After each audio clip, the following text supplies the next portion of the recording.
할렐루야. 이번 한 주간에도 하나님의 은혜와 사랑이 여러분과 여러분의 가정에 넘치기를 축원합니다. 제가 우스운 이야기를 해도 사람들이 잘 웃지를 않아요. 그러니까 제가 전달을 잘 못하는 거죠.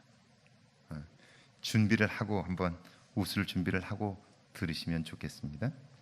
시골 할머니 할아버지가 따님을 보려고요, KTX를 타고 서울에 갔습니다. 기차에서 막 내리는데 할아버지가 목이 마릅니다. 주변을 둘러보니까 마침 자동 판매기, 음료수를 마실 수 있는 자동 판매기가 있습니다. 할머니가 그 앞에 서서 그걸 자세히 쳐다보다가 동전을 넣는 구멍이 있는 걸 발견했어요. 그래서 500원짜리 동전을 거기다 넣었습니다. 이제 그거 버튼을 누르기만 하면 음료수가 떨어져서 마실 수 있는 거예요. 그런데 이 기계를 한 번도 본 적이 없습니다. 그러니까 어떻게 해야 되는지를 모르는 거예요. 돈을 넣은 할머니가 그 기계에다 대고 조용히 이렇게 말합니다. 보이소, 지가 목이 마른데 콜라 좀 주이소 그랬어요. 근데 아무런 반응이 없는 거예요. 그러니까 할아버지가 말합니다. 콜라 안 되면 사이다라도 한번 달라고 해보이소 그래요. 여러분, 이 어른들이 콜라를 마실 수 있을까요? 이분들의 실력으로는 안 됩니다. 그렇다면 이분들이 음료를 마시는 일은 불가능할까요? 그렇지는 않아요. 만약 이분들이 지나가는 사람에게 도움을 요청한다면 그분들은 분명 음료수를 마실 수 있습니다. 사람들은 자기에게 능력이 없으면 방법이 없다고 생각해요. 그렇지 않아요. 우리에게 실력이 없어도 문제를 해결할 수 있습니다. 그래서 우리가 하나님을 믿는 거지요. 하나님의 도움으로 문제를 해결하는 새해가 되기를 제 이름으로 축원합니다. 제가 새해 들어 창세기를 다시 읽고 있는데요, 창세기 16장에 재미난 이야기가 있습니다. 하나님은요, 아브라함과 사라에게 내 자손이 땅에 티끌같이 많아지리라 그렇게 말씀을 하셨습니다. 하나님께서 그 말씀을 하신 것이 아브라함의 나이 75세 때였습니다. 그런데 10년이 지났지만 아무런 응답이 없는 거예요. 여러분 같으면 어떤 생각이 들까요? 하나님에 대한 원망도 들지만 사람은요, 이런 때가 되면 실현 가능한 방법을 찾습니다. 사라가 그랬어요. 내가 꼭 낳아야 자식인가? 여종을 통해서 낳아도 내가 기르면 내 새끼지. 이건 당시 관습이나 전통에서 볼 때 당연한 겁니다. 특별히 당시로서는요, 자식이 없는 여인은 행세를 하지를 못합니다. 그러니까 여종을 통해서 자식을 얻으면 자신의 체면도 서고 후사도 얻는 거예요. 너무 좋은 생각 아닙니까? 사라는 그럴 줄 알았어요. 그런데 문제가 생겼습니다. 여종 하갈이 임신하자 자기가 여주인 행세를 하는 거예요. 사라를 종부리듯 하려고 하고요, 무시하는 거예요. 이런 때 남편의 역할이 중요하잖아요. 야단이라도 쳐줘야죠. 그런데 아브라함이 가만 있는 거예요. 그러니까 매일 부부간에 다툼이 생겨요. 보세요. 사라는요, 자신의 생각으로 눈앞에 문제는 해결을 했어요. 그런데 예상치 못한 문제들이 줄줄이 생기는 거예요. 나중에 하나님은 약속하신 것을 지키셨고요, 여종 하갈이 낳은 이스마엘과 사라가 낳은 아들 이삭, 그 두 사람 사이에 다툼이 생겼어요. 문제는 해결했지만 다툼은 끊이지를 않게 되었던 거예요. 그런데 사라의 여종 하갈을 보세요. 한때 그녀는요, 사라의 자리를 차지하려고 했어요. 아들만 낳는다면 그 자리는 내 자리라고 여겼어요. 그래서 임신을 하자 여주인 사라를 함부로 한 거예요. 그런데 결과는 어떻습니까? 만삭의 몸으로 그 집에서 쫓겨났습니다. 갈 곳이 없어요. 먹고 살 방법이 없습니다. 그럼 그렇게 죽는 거예요. 살 수 있는 방법이 없잖아요. 그런데 아니에요. 그에겐 살아날 방법이 없지만 그렇다고 죽지는 않아요. 절망적인 상황에서 하갈은요, 하나님께 도움을 요청합니다. 그때 하나님께서 그녀에게 묻습니다. 내가 어디서 왔으며 어디로 가느냐? 여러분, 이 질문은요, 우리의 삶에 있어서도 얼마나 중요한지 몰라요. 내가 어디서 왔으며 내가 어디로 가느냐? 이 질문은 오늘 우리도 해야 하고요. 이 질문에 대한 대답을 가지고 있을 때 우리의 인생은 달라질 수 있는 거예요. 내가 어디서 왔느냐? 이 말씀은요, 내가 있어야 할 자리가 어디냐 하는 질문입니다. 그래서 하나님은요, 이 질문을 하실 때에 사레의 여종 하갈아라고 불렀어요. 그의 신분이 무엇인가를 정확히 말씀을 하신 거예요. 그녀는 여종입니다. 그런데 여주인의 자리를 탐냈어요. 문제는 여기에서부터 생겼습니다. 내가 있어야 할 자리가 어딘가를 아는 일은 그래서 얼마나 중요한지 몰라요. 지금은 고인이 되신 애플 컴퓨터의 창업자인 스티브 잡스, 1976년에 회사를 창업했고요. 1985년에 세계적인 기업으로 성장을 했습니다. 그런 그가 그 해에 1985년에 그는요, 회사에서 쫓겨납니다. 자기 회사인데 어떻게 그럴 수 있을까요? 회사가 커지게 되니까요, 글로벌 기업으로 성장하게 되니까요, 이제는 전문 경영인을 모셔야 되겠다 해서 유명한 전문 경영인을 모셨어요. 그런데 그가 이사들과 공모해서 자기를 내쫓은 거예요. 충격을 받아서 그는 밥을 먹지 못합니다. 잠도 자지를 못해요. 그러던 어느 날 자기가 자기 자신에게 물어요. 넌 왜 회사를 시작했니? 돈 때문이니? 회장을 하고 싶었던 거니? 그런데 그건 아니었어요. 왜냐하면 이렇게 회사가 성장할 줄을 몰랐기 때문에 그런 생각은 아예 없었어요. 그러니까 자기에게 또 묻는 거예요. 그럼 넌 왜 그 일을 시작했니? 그리고 자기가 대답해요. 그 일이 좋아서지. 좋아서 하다 보니까 여기까지 온 거야. 일이 좋았던 거야. 그렇게 대답을 하고 나자 자기 속에서 또다시 질문이 생겨요. 그럼 지금은 어떤데? 사실 회사가 커지게 되면서요, 자기가 회사를 경영하게 되면서요, 자기는 원래 기술을 개발하고 연구하고 이런 걸 좋아했는데 회사를 경영하다 보니까 그 일을 할 수 없었던 거예요. 회사를 운영하느라 자기가 좋아하는 일들을 하지 못했던 거예요. 그런데 지금 쫓겨나고 보니까 어때요? 자기가 좋아하는 일을 마음껏 할 수 있는 거예요. 자존심은 상하고 속상한 것은 분명하지만, 그러나 쫓겨나고 보니까 자기가 좋아하는 그 일을 마음껏 할 수 있는 기회를 얻게 된 거예요. 그러니까 지금 이 자리야말로 내가 있어야 할 자리였던 거죠.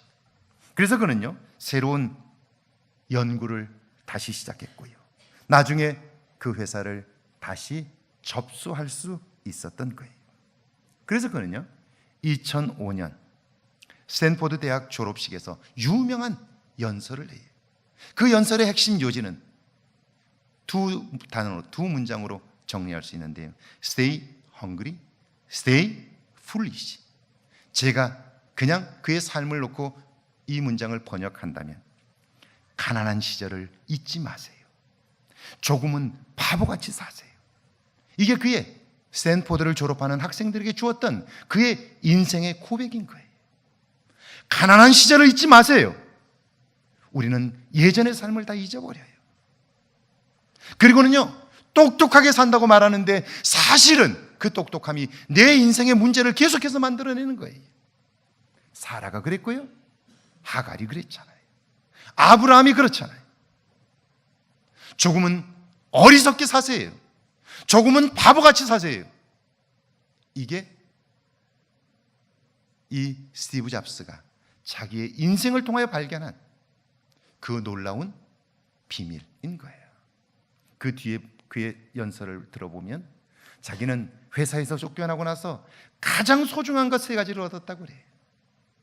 첫 번째는 내가 해야 할 일을 다시 찾았고요. 그 회사를 다시 시작하면서 자기 부인을 만나게 되었고요. 그리고 그 회사를 이후에도 이끌어갈 만한 새로운 아이디어들을 그때 다 얻은 거예요. 그것이 지금까지도 애플을 세계적인 기업으로 이끌어갈 수 있게 되었던 거죠. 사라를 향한 하나님의 2번째 질문은요, 어디로 가느냐 하는 거예요. 하갈에겐 삶의 목적이 있었어요. 그것은 아브라함의 부인이 되는 거예요. 사라의 자리를 차지하는 거예요. 그는 그 방향으로 달려갔어요. 그런데 지금 어때요? 삶의 목표가 사라졌어요. 방향을 잃어버렸어요.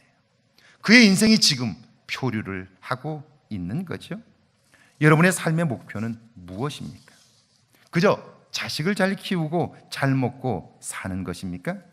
그렇다면 여러분의 그런 인생이 하나님과 무슨 상관이 있습니까? 제가 사사기를 읽다가 충격을 받았는데요, 지금도 잊을 수가 없어요. 제가 읽어드릴게요. 한번 보세요. 스불론 사람 엘론이 이스라엘의 사사가 되어 10년 동안 이스라엘을 다스렸더라. 스불론 사람 엘론이 죽음에 스불론 땅 아얄론에 장사되었더라. 엘론은 이스라엘의 사사로서 10년을 지냈는데요, 하나님의 책에 기록할 만한 삶이 아무것도 없는 거예요. 사사임에도 불구하고 사사로서 10년을 살았지만 하나님이 보실 때 하나님의 역사책에 기록될 만한 삶이 단 한 줄도 없었던 거예요. 이런 말씀도 있어요. 압돈이 이스라엘의 사사가 되었더라. 그에게 아들 40명과 손자 30명이 있어 어린 나귀 70을 탔더라.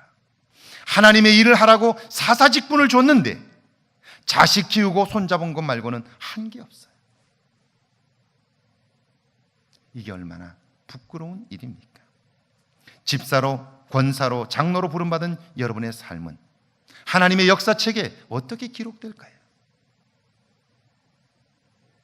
지금까지 직분을 받아 살아온 여러분들의 삶은 하나님의 역사책에 뭐라고 기록될까요?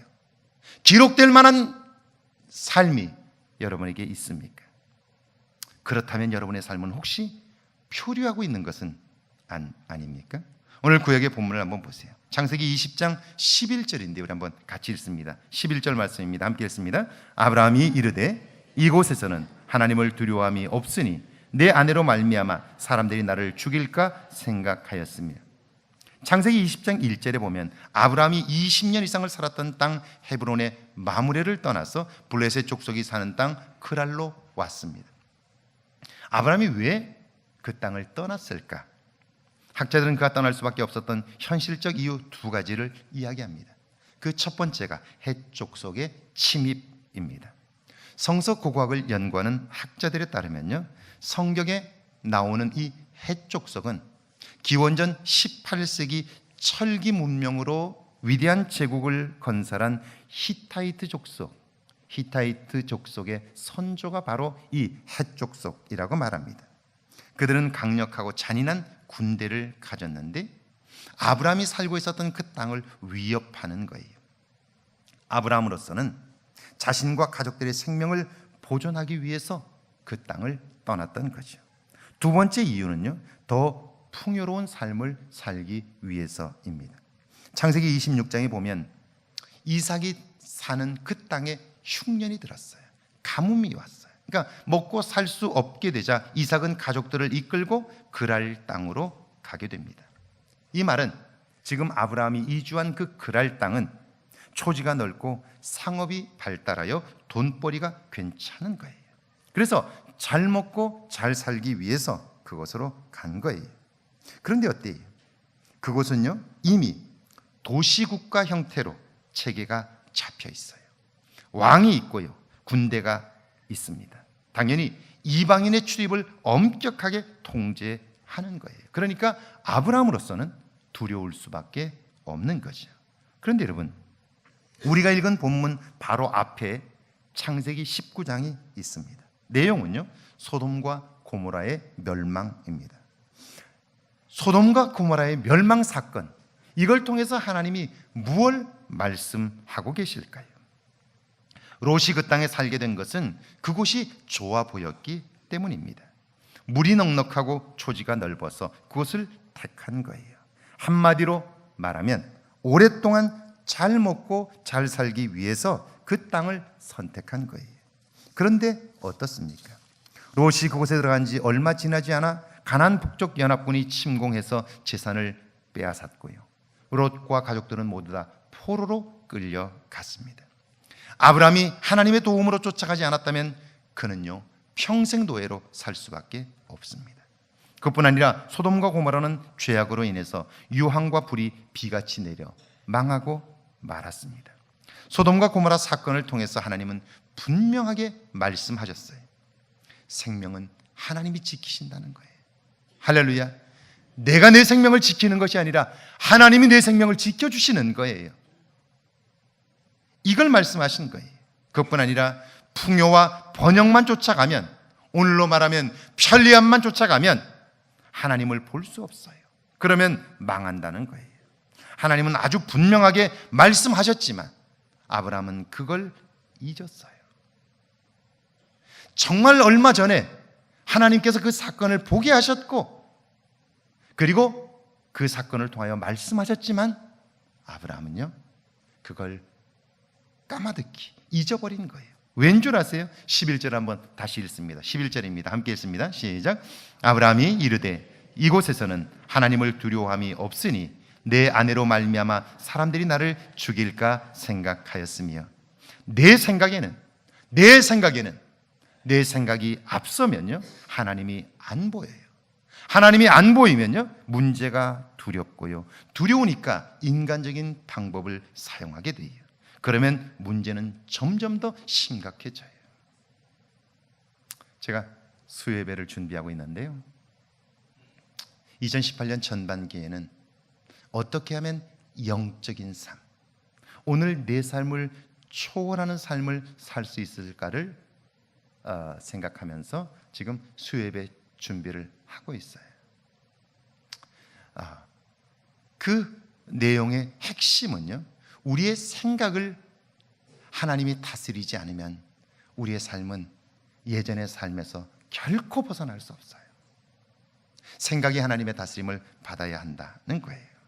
그러니까 내 생각이 앞서면 하나님을 볼 수 없고요, 하나님을 볼 수 없다면 문제는 두렵고요, 두려우니까 인간적인 방법을 사용하게 되는 거죠. 제가 아는 집사님 부부가 계셨습니다. 미국에서 있을 때입니다. 세탁소를 하셨던 분인데요, 아침부터 저녁까지 몇 년 동안을 그렇게 일만 하니까 힘이 든 거예요. 힘이 들면 짜증이 나고요, 모든 것이 다 불만스러워요. 사람의 눈이 부정적으로 바뀌어요. 그래서 입에서 불평과 원망이 계속 나와요. 그러니까 남편이 말합니다. 당신 목요일에는 좀 쉬어, 그렇게 얘기를 해요. 토요일까지 매일 일하다가 목요일에 쉬니까 이 여자 집사님이 너무 좋은 거예요. 그래서 부인 집사님은요, 평소에 하고 싶었던 골프 연습에 골프 연습을 시작했어요. 연습장에 가서 연습을 하니까요, 사람들을 만나게 되잖아요. 서로 통성명을 하게 돼요. 근데 만나보니까 목요일날, 평일날 골프 연습장에서 골프 연습을 할 수 있는 사람들은 어때요? 대체로 다 사회적으로 성공한 사람들이에요. 그러다 보니까 그 사람들을 만나서 얘기하다 보니까 나는 세탁소 한다고 얘기를 못 하겠는 거예요. 그러니까 자기도 남편이 기업체를 하고 있는 회장 부인이라고 그냥 이야기한 거예요. 그냥 그렇게 얘기한 거예요. 그런데 어때요? 그렇게 얘기하고 나니까요, 일 끝나서 퇴근하면서 마켓에 들려서 물건을 사야 되는데 이 초라한 행색으로 사람들을 만날까 봐 자꾸 주변을 두리번거리고요, 괜히 안경 쓰고 그러는 거예요. 그리고도 연습장에 가면 사람들이 자꾸 물어보잖아요. 서로 알게 되니까 어느 회사냐고, 회사가 어디 있느냐고, 이름이 뭐냐고 자꾸 물어보니까 계속해서 거짓말을 하게 된 거예요. 결국 더 이상 그곳에 살 수가 없었어요. 들통날까 봐 어느 날 그 부부는요, 가게를 정리하고 라스베가스로 도망을 갔어요. 도망치고 말았어요. 부인을 누이라고 속여 그랄 왕 아비멜렉에게 부인을 빼앗긴 아브라함, 그가 부인을 다시 찾아올 수 있을까요? 없어요. 그러다가는 아브라함과 가족들마저 모두 죽임을 당할 수 있어요. 그러니까 부인을 빼앗겼지만 아브라함으로서는 그대로 있을 수밖에 없어요. 적어도 아브라함의 능력으로는 그 문제를 해결할 수 없습니다. 그렇다면 정말 아내 사라를 찾아올 수 있는 방법은 없는 걸까요? 그렇진 않아요. 방법은 있습니다. 창세기 20장 6절과 7절이죠. 같이 한번 읽습니다. 6절과 7절입니다. 함께 읽습니다. 하나님이 꿈에 또 그에게 이르시되 내가 온전한 마음으로 이렇게 한 줄을 나도 알았으므로 너를 막아 내게 범죄하지 아니하게 하였나니 여인에게 가까이 하지 못하게 함이 이 때문이니라. 이제 그 사람의 아내를 돌려보내라. 그는 선지자라. 그가 너를 위하여 기도하리니 내가 살려니와 내가 돌려보내지 아니하면 너와 내게 속한 자가 다 반드시 죽을 줄 알지니라. 할렐루야. 내가 너를 막아. 아브라함으로서는 할 수 없는 일이에요. 그런데 하나님이 막아주셨어요. 풀 수 없는 문제를 하나님이 풀어주셨어요. 그렇다면 여러분, 우리는 어떻게 내 생각에서 벗어날 수 있을까요? 내 생각에 사로잡힘으로 인하여 잘못된 결정을 하게 되고요, 잘못된 결정은 끊임없는 문제를 만든 거예요. 그래서 더 이상 내가 어떻게 할 수 없는 지경까지 가게 되는 거예요. 하나님이 돕지 않는다면 결국 그 인생은 파탄나고 마는 거죠. 그렇다면 결국은 내 생각에서 벗어나는 일이 참 중요해요. 여러분, 어떻게 내 생각에서 벗어날 수 있을까요? 결코 쉽지 않아요. 그러나 방법은 있어요. 신약의 본문 디모데후서 3장 16절과 17절입니다. 한번 같이 읽습니다. 16절과 17절입니다. 모든 성경은 하나님의 감동으로 된 것으로 교훈과 책망과 바르게 함과 의로 교육하기에 유익하니 이는 하나님의 사람으로 온전하게 하며 모든 선한 일을 행할 능력을 갖추게 하려 함이라. 성경을 읽고 배우는 일을 통해서 우리는요, 나를 향하신 하나님의 계획을 알 수 있게 돼요. 한순간에 될까요? 아니에요. 성경을 읽으면서 우리는요, 교훈을 받아요. 때론 책망도 듣고요, 삶의 방향을 수정해요. 목표를 새롭게 세울 수 있어요. 그래서 하나님의 사람으로 조금씩 변해갈 수 있는 거예요. 그러니까 말씀을 배우지 않고는 내 생각에서 벗어날 수 없어요. 내 생각에 묶여있는 한 우리의 삶은 문제투성이가 되는 거예요. 하나님은 왜 여러분을 이 교회의 재직이 되게 하셨을까요? 왜 지금의 일터를 주셨고 이런 부인과 남편을 만나게 하셨을까요? 성경 속에 해답이 있습니다. 일은 우리를 지치게 합니다. 그러나 그 속에 있는 소명을 발견하면요, 생명력 있는 삶을 살 수 있습니다. 문제가 없을 수는 없습니다. 그러나 그 배후에 있는 하나님의 손길을 발견한다면 문제는 하나님을 만나는 기회가 됩니다. 여러분이 만약 하나님의 마음을 알아 이웃의 아픔을, 곁에 있는 사람의 아픔을 느낄 수만 있게 된다면 여러분은요, 하나님이 하실 일을 대신 할 수 있습니다. 이것이 부족한 우리의 삶이 하나님의 역사가 되는 비결입니다. 하나님은 우리 모두를 이런 놀라운 자리로 초대하셨습니다. 이 안에 말씀을 배움으로 여러분의 삶이 하나님의 역사가 되기를 주의 이름으로 축원합니다.